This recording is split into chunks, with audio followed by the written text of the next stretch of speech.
Good afternoon, friends. Welcome back.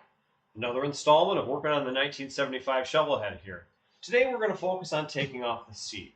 Not a super advanced task, but we're going to run through the process of taking it off, show you the style of the seat, kind of talk about different styles of seats that you'll run into on these bikes, and some of the other features that are in this frame that you may not even know about.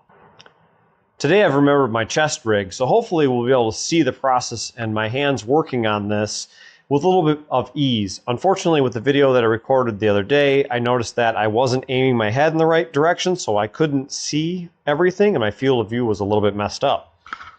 So I'll adjust the camera just a little bit here, and I think this gives us a better field of view. I can't see the lens, unfortunately, so we're going to go with it and hope for the best. When it comes to seat removal on these old Shovelhead motorcycles, it's fairly simple, especially with this type of a seat here.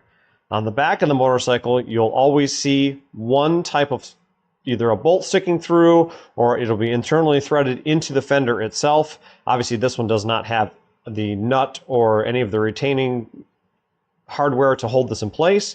So this is ready to come off. So with that, what you do is you lift the seat and you pull backwards as you're lifting the seat off.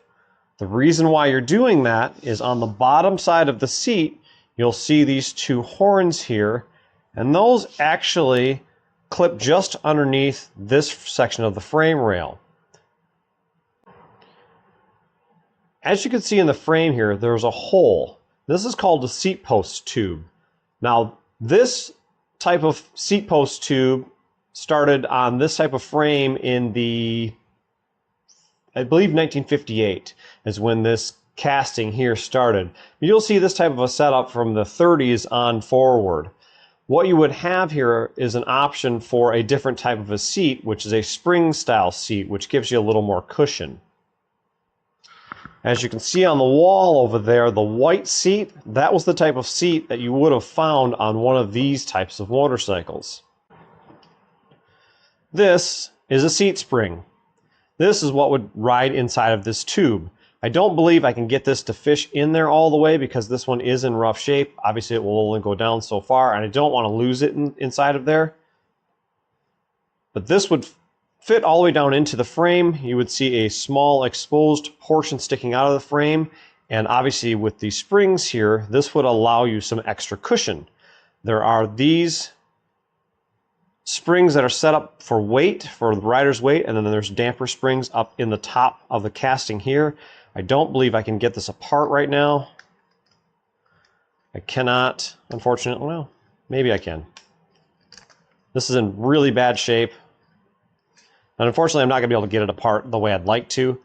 And I do have a video of one of these being rebuilt, so check that out. It's on my 1948 WL. I went through and pulled the whole assembly apart and rebuilt it. As you can see, this one is in really old shape. This one is from my 1945 Big Twin Flathead. It's rough. It does need new springs. Obviously, some of these have really come apart. This is heavily pitted and will need to be replaced or fixed. I will probably end up ordering one that's a little bit better condition. As far as removing the seat on your Shovelhead models, these are a fairly simple operation. As shown earlier, you pull the seat backwards after pulling it off of the back tab here, and then the seat has been removed. This will allow you to see some of the wiring. It will allow you to access the oil tank itself, where you can open the top of the oil tank and expose the oil filter itself. This is where you would add oil when you have done an oil change on the motorcycle. Being that the last video you saw, I emptied all of the oil out of here. If I was going to replace the oil, this is where I would replace it at.